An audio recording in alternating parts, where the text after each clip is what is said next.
Welcome to the definitive ranking of the 10 hardest men to ever grace the silver screen. These weren't just actors playing a role, these men embodied toughness. For these legends, the script was merely a suggestion. Their grit was forged in the fires of genuine combat suffering and survival. Long before the director yelled action, these men had already survived trench warfare, solitary confinement, and brutal street violence. They didn't need to learn how to act tough because life had already destroyed and rebuilt them. Today, we are peeling back the curtain to reveal the 10 absolute toughest actors in the annals of Hollywood history. We are not talking about box office darlings. We are talking about men who actually lived the nightmares they enacted on film. Before we dive into the wreckage, make sure to subscribe to Legacy Unmasked and tell us in the comments which Golden Age star would you be terrified to meet in a dark alley. While some boasted military decorations, others carried police records, but every single one possessed a gaze that could stop you cold. We kick things off with number 10, a man whose biography reads like a harrowing manual on how to survive the impossible. Robert Mitchum was no studio pretty boy. By 16, he was already breaking rocks on a Georgia chain gang and hopping freight trains during the Great Depression. Desperate for a meal, he fought in underground boxing rings using aliases. That heavy-lidded look wasn't method acting, it was exhaustion and survival. It was a silent threat. The jagged nose and the roadmap of scars on his face were souvenirs from a brutal youth, not the work of a makeup artist. Long before Tinseltown came calling, Mitchum was riding the rails across America as a teenage vagabond not looking for thrills, but simply trying to stay alive. He broke his back digging ditches and mining coal, taking on any grueling labor that paid enough to keep starvation at bay. By the time he faced a camera, he had lived a dozen tragic lives. His criminal past dogged him even after he found stardom. When the cops busted him for marijuana in 1948, it was the kind of scandal that usually destroyed careers. But Mitchum didn't flinch. He served his 60 days with a shrug and emerged from his cell more iconic and popular than when he went in. There were no public apologies or groveling. He simply returned to the set as if nothing had happened, cementing his bad boy legacy. His on-screen apathy was genuine because he truly didn't care. When pressed about his craft, he delivered the ultimate deadpan line. "I have two acting styles, with a horse and without one."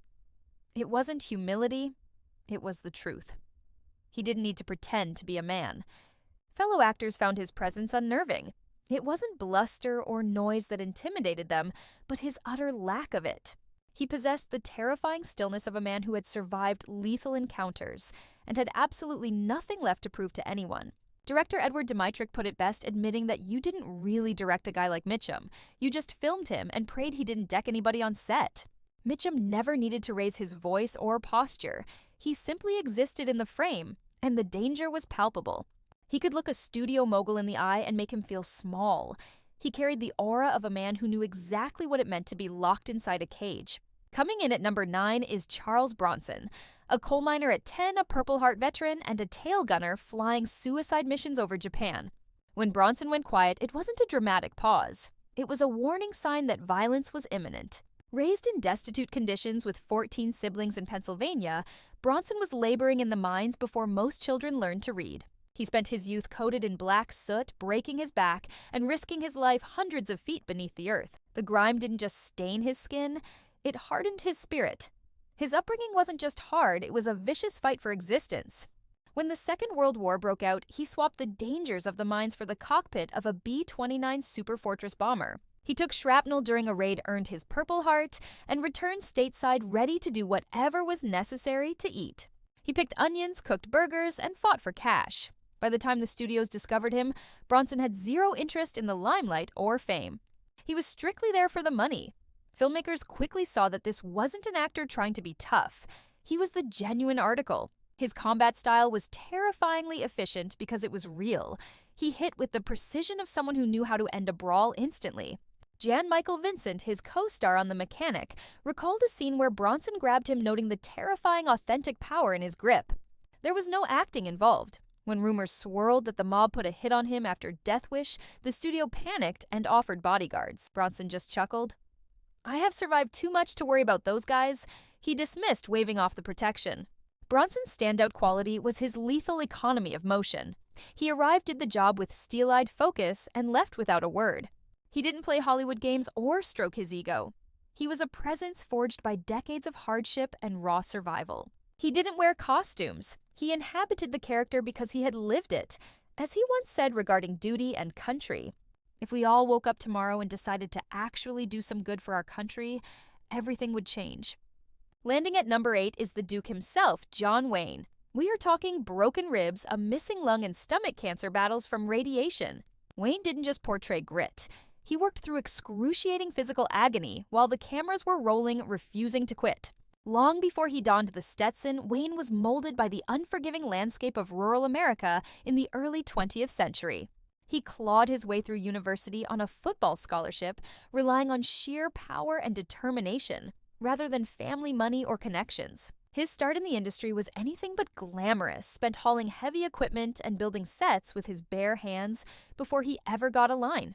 The man's threshold for agony was not just Hollywood myth, it was a terrifying reality. While filming The Alamo, Wayne fractured multiple ribs during a horse stunt gone wrong. Most actors would have screamed, "Cut!" and shut down production, but Wayne simply bound his torso with tape, swallowed a handful of painkillers, and kept the cameras rolling without a single gripe. However, the ultimate test of his iron constitution arrived in 1964, when surgeons had to carve out an entire lung and 4 ribs following a grim cancer diagnosis. That level of trauma ends careers, but mere months later, Wayne was back on set, throwing himself into punishing stunts for the Sons of Katie Elder, as if he hadn't just cheated death. Yet the darkest and most scandalous chapter of his life revolves around The Conqueror, a film shot directly downwind from an active nuclear testing site in Utah. The studio effectively bathed the entire cast and crew in invisible lethal radiation for weeks on end, a decision that would have fatal consequences. The statistics are horrifying. Of the 220 crew members, nearly half were ravaged by cancer, including Wayne, who eventually succumbed to stomach cancer, a likely casualty of that toxic exposure. Despite the looming reaper, he refused to slow his pace, never offering excuses or complaints about the hand he was dealt. When director Henry Hathaway tried to slide a stunt double in after Wayne's surgery, the Duke fixed him with an icy stare and growled, "Either I do the stunt, or you find yourself a new star." That wasn't a scripted line. That was the raw, unvarnished truth of the man. Even his fiercest political rivals had to bow down to his physical courage. Kirk Douglas, who clashed with Wayne on almost every ideological front, admitted that while you could hate his politics, you could never question the man's grit. Douglas confessed, "I watched him power through injuries and pain that would have sent the strongest men I know straight to the emergency room. Hello, Mac. This is Rocky. Surprise, surprise. No, I am not down no more. One of your own boys. Say, look, Fraser is here. He wants to talk to you." Number 7. James Cagney, a genuine gutter brawler forged in the fires of Manhattan's brutal Lower East Side. A former pugilist packing explosive violence into a 5'5" frame, Cagney proved you do not need physical stature to terrify a room, you just need presence. Raised in the most unforgiving quarter of New York, Cagney understood early on that fighting wasn't a recreational sport. It was a daily requirement for staying alive. He didn't step into the ring for trophies. He learned to box because the alternative was being broken by the bigger predators on his block. Those violent street lessons etched a sharpness into his reflexes that no pampered drama student could ever hope to replicate. When Cagney threw a punch on screen, it wasn't one of those wide theatrical haymakers you see in bad movies.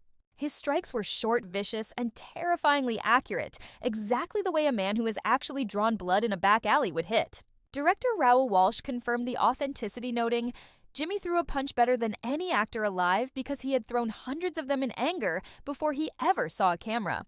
But the secret weapon in Cagney's physical arsenal was a strange contradiction: his background in professional dance. Merging the aggression of a prizefighter with the fluid precision of a hoofer made him absolutely lethal and magnetic on screen. He moved with the grace of a dancer, but struck with the devastating impact of a street thug. Behind the scenes, his reputation was ironclad, not because he was a bully, but because everyone knew he was capable of real damage if pushed. Bob Hope famously quipped, "Cagney is the type of guy who would knock you out cold, then pick you up, dust you off, and buy you a beer." As he aged, that toughness didn't fade. It simply distilled into a quieter, more unsettling intensity. James Cagney taught Hollywood that true menace isn't about size or volume. It is about the coiled precision and the absolute promise of violence behind the eyes. I want to say that I was only competing with myself, and I thank you very much for letting me win that fight over myself. Number 6, Anthony Quinn. Born amidst the chaos of the Mexican Revolution and working as a pro boxer who hauled timber solo at age 46, Quinn was not a product of the gym. He was a man sculpted by starvation revolution and genuine hardship. His childhood wasn't filled with playground games. It was defined by fleeing gunfire and hiding from marauding soldiers in war-torn streets. After his family fled to the slums of East Los Angeles, Quinn quickly realized that showing weakness was a death sentence in that environment. By the time he was 9, he was already grinding as a butcher's assistant and construction laborer, doing a grown man's work to survive. When poverty tightened its grip, Quinn stepped into the prize ring, trading real blood for cash in unregulated, brutal bouts. There were no stunt coordinators or safety pads, just bare knuckles, and the will to live earning him that trademark flattened nose the hard way. That raw, unrefined power translated perfectly to the silver screen, giving him a dangerous edge. On the set of Zorba the Greek, he was seen hauling massive logs that usually required a team to move not to show off, but simply because the work needed doing. While filming The Guns of Navarone at age 46, he scaled cliffs without a harness, waving away the insurance agents who feared for his life. But what truly separated Quinn from the standard tough guy was his ability to balance that ferocity with profound emotional vulnerability. He didn't need to hide behind macho posturing. He could weep openly on camera and you would still be absolutely terrified of him. That complexity came from a life of genuine struggle, something you cannot learn in a method acting workshop. Directors respected it, co-stars feared it, and audiences felt it in their bones. Anthony Quinn didn't pretend to be tough. He simply was the real deal. For more untold stories of grit, subscribe to Legacy Unmasked. Now number 5, Kirk Douglas, wrestling champion and naval combat veteran. He walked away from the twisted wreckage of a helicopter crash at the age of 72 and bounced back from a massive stroke that would have put any lesser man in the ground. Kirk Douglas was never handed a single thing on a silver platter. He had to scratch, claw, and battle for every solitary inch of ground he gained in this life. Born to dirt-poor immigrant parents, Douglas survived a childhood in a home where dinner was never a guarantee, hustling through gritty odd jobs just to keep the darkness at bay. Yet that crushing poverty failed to break his spirit. Instead, it forged him into something indestructible, driving him to grapple his way into college through the sheer force of competitive wrestling. We aren't talking about scripted theatrical wrestling here, but the brutal, bone-crushing collegiate mats where your threshold for agony determines your destiny. When the world caught fire during the Second World War, Douglas wasted no time enlisting in the Navy, hunting down hostile subs from the precarious decks of submarine chasers. These tiny exposed vessels were practically sitting ducks, constantly stalking through waters infested with torpedoes and the relentless threat of enemy bombardment. Although he sustained injuries that led to a medical discharge in 1944, he never once allowed that physical trauma to become a crutch or a convenient excuse. When the cameras rolled, Douglas didn't just act out the motions, he assaulted every single scene with a visceral intensity that could only be born from genuine, hard-lived experience. While filming the legendary Spartacus, he sparred with real fighters, waved off the stunt doubles, and absorbed actual blows just to ensure the violence felt disturbingly authentic.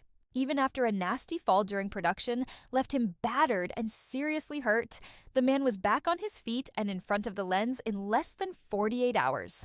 However, the true measure of his grit was revealed decades down the line, when in his 70s he survived a horrific mid-air collision that tragically claimed the lives of 2 other men.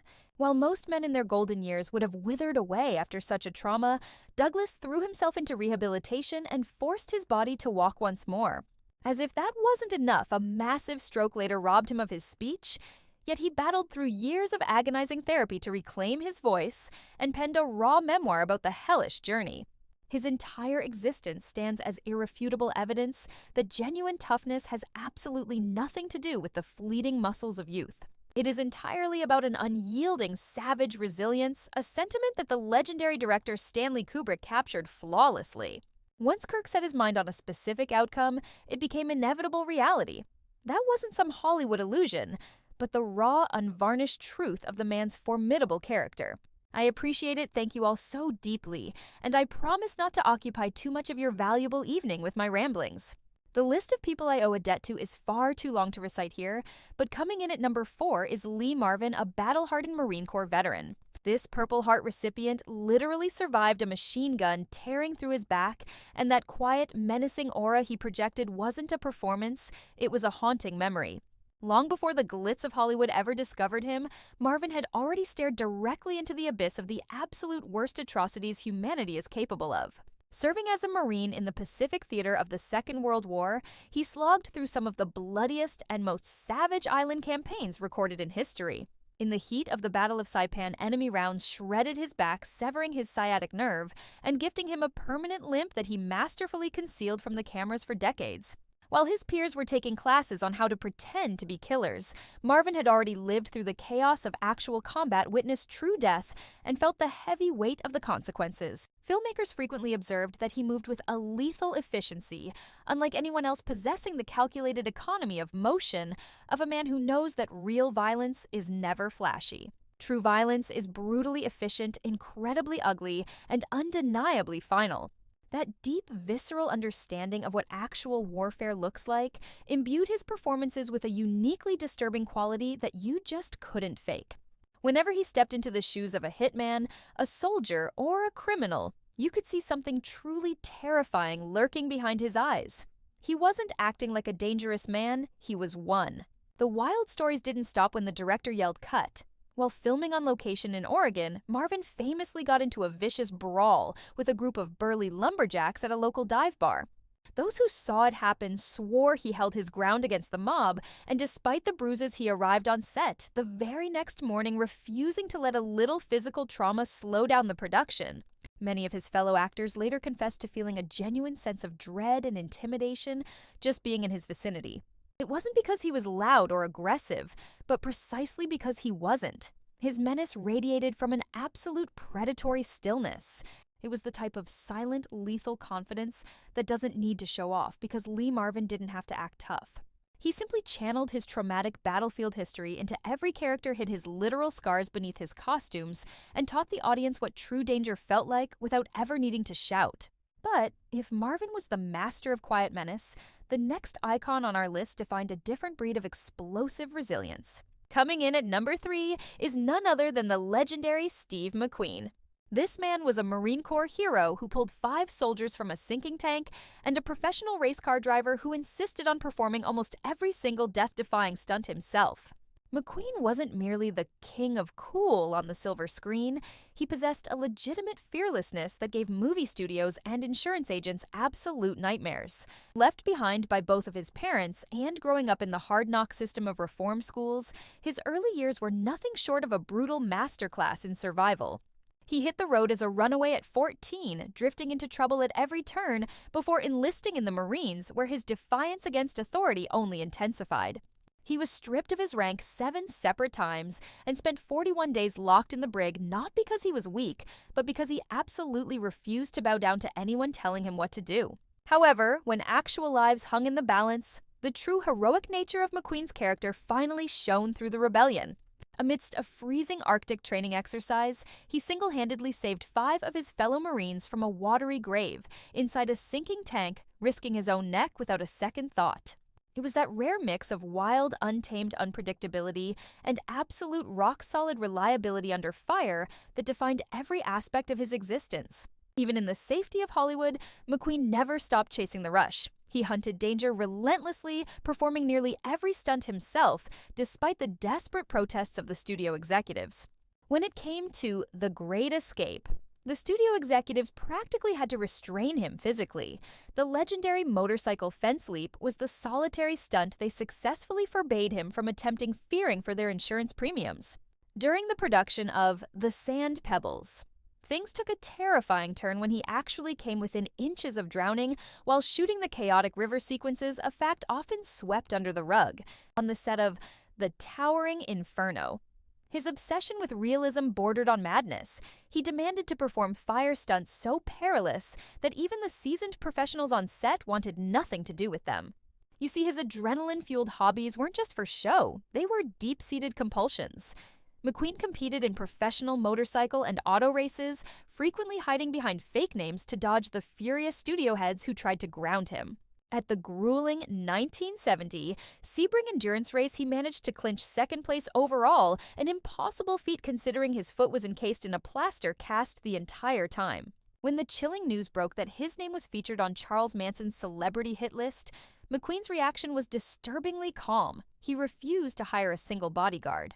Instead, he simply started packing a loaded Magnum wherever he went, turning his personal life into a standoff. His regular stunt double, who rarely saw action when Steve was around, summed it up best. He told people that Steve didn't just play the part of a racer or a brawler, he was genuinely more skilled and dangerous than the majority of the professionals he worked alongside.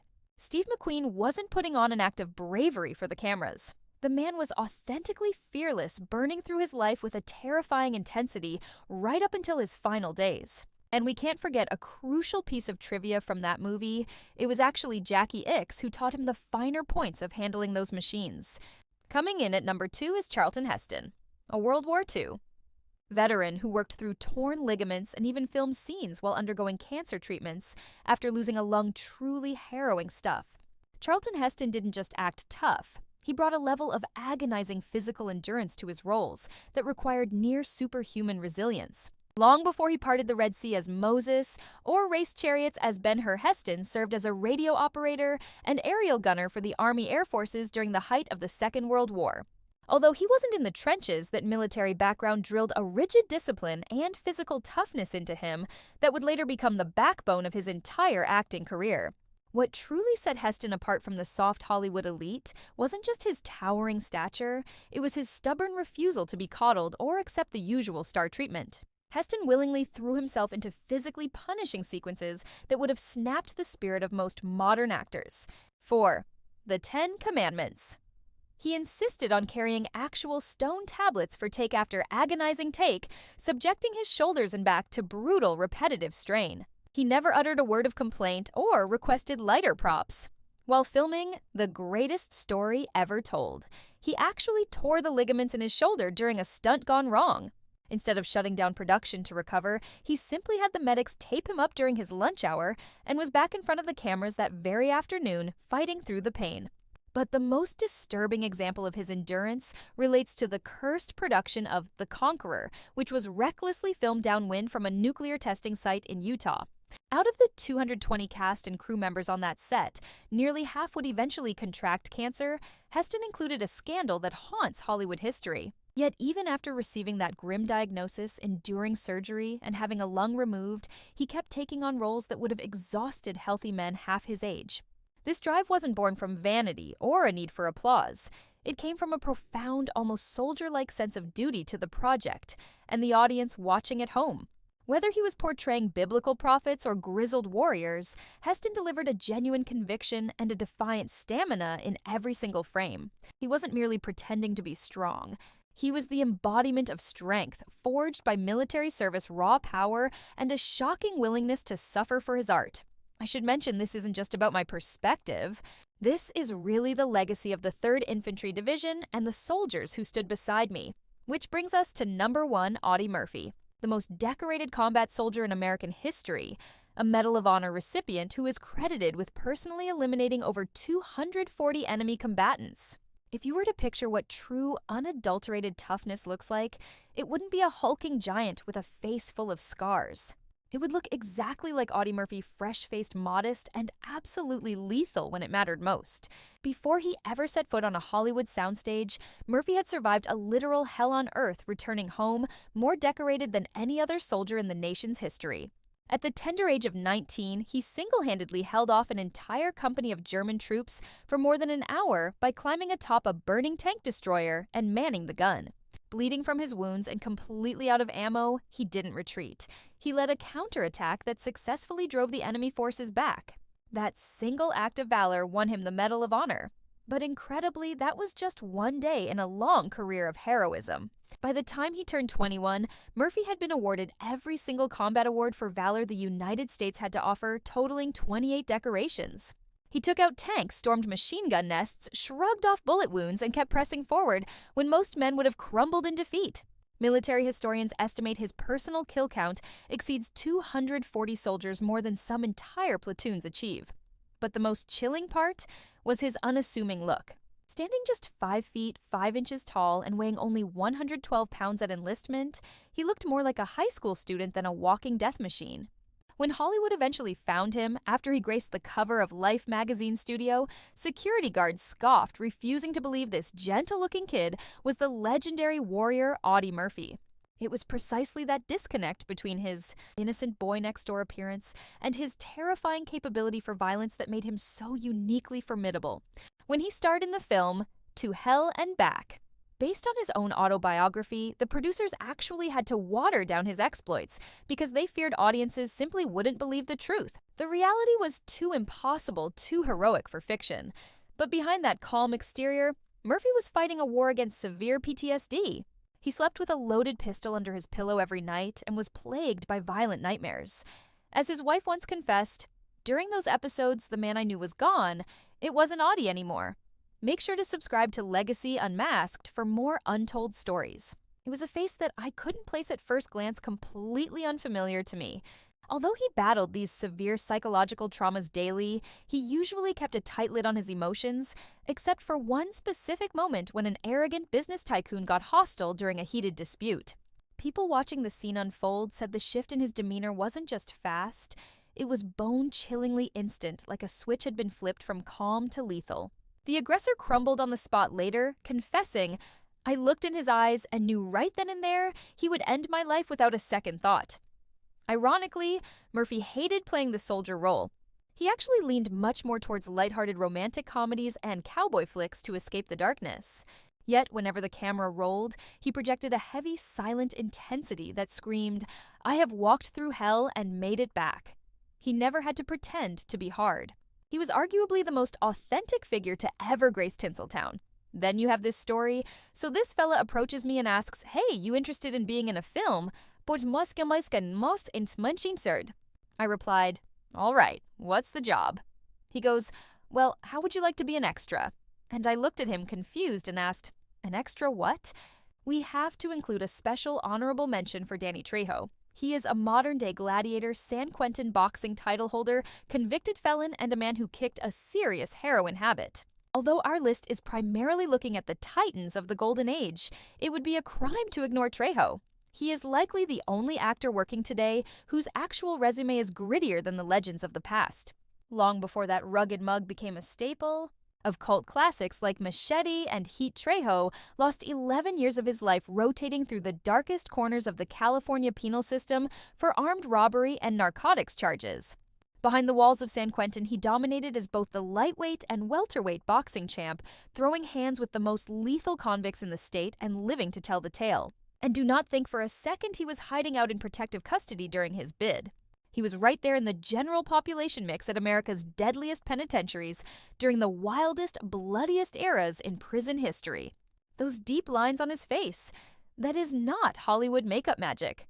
Those are permanent souvenirs from brutal shivvings and yard brawls that almost put him in the ground more than once. However, the most impressive thing about Trejo is not his fighting ability, but his complete turnaround as a human being.